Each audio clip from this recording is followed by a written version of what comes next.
Okay, so I've been collecting cards for about 5 or 6 years now, and it's just become a big part of my life. It's been a side hobby for me, and I always get the same question from laymen: is, "Oh, you collect cards? Do you have a Babe Ruth card?" Okay, and I don't know why. In all these years of collecting, I've seen thousands of Babe Ruth cards come past me, and the stars just never aligned. I could never just find the right Babe Ruth card that worked for me. I have Mickey Mantles, I have LeBron James, I have rare cards, everything under the sun, but the stars never aligned for a Babe Ruth card. So I remember when the Uncle Jimmy collection last year was discovered, and I was reading the article about it, and I saw those cards and the bold autographs on them, and my eyes just like lit up, and I'm like, wow, if only I could have one of those, that would be perfect. But just at the time last year, financially, and I was so involved with what I was doing in video games, that it just didn't work out.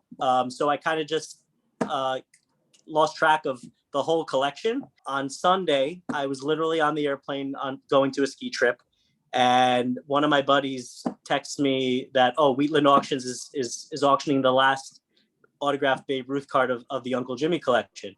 And it was just perfect timing. I got on my group chats with all my partners, and I'm like, guys, we need to get this card. Who's in? And within an hour, we had collected well above what was expected this card to go for. And I was like, okay, we're getting this card. It's such a special card. It's not like any other card. It's a piece of history, and we first of all want to enjoy it for a while. As I said, we have a few partners in the cards. We all live in different parts of the country.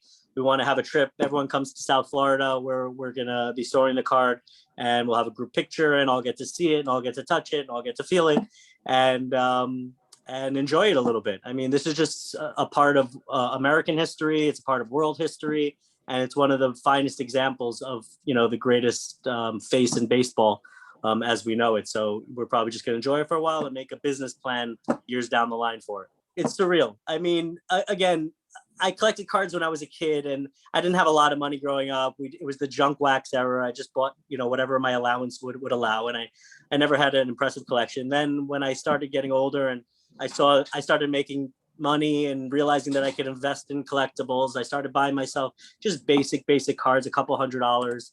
And, everything's kind of snowballed to where I am today. And it's surreal to know that part owner of just a one of a kind card that is a museum piece in my mind, and to know that how far I've come, and it just like everything just aligned to make that happen. It just like everything kind of hit at that moment. It was really surreal.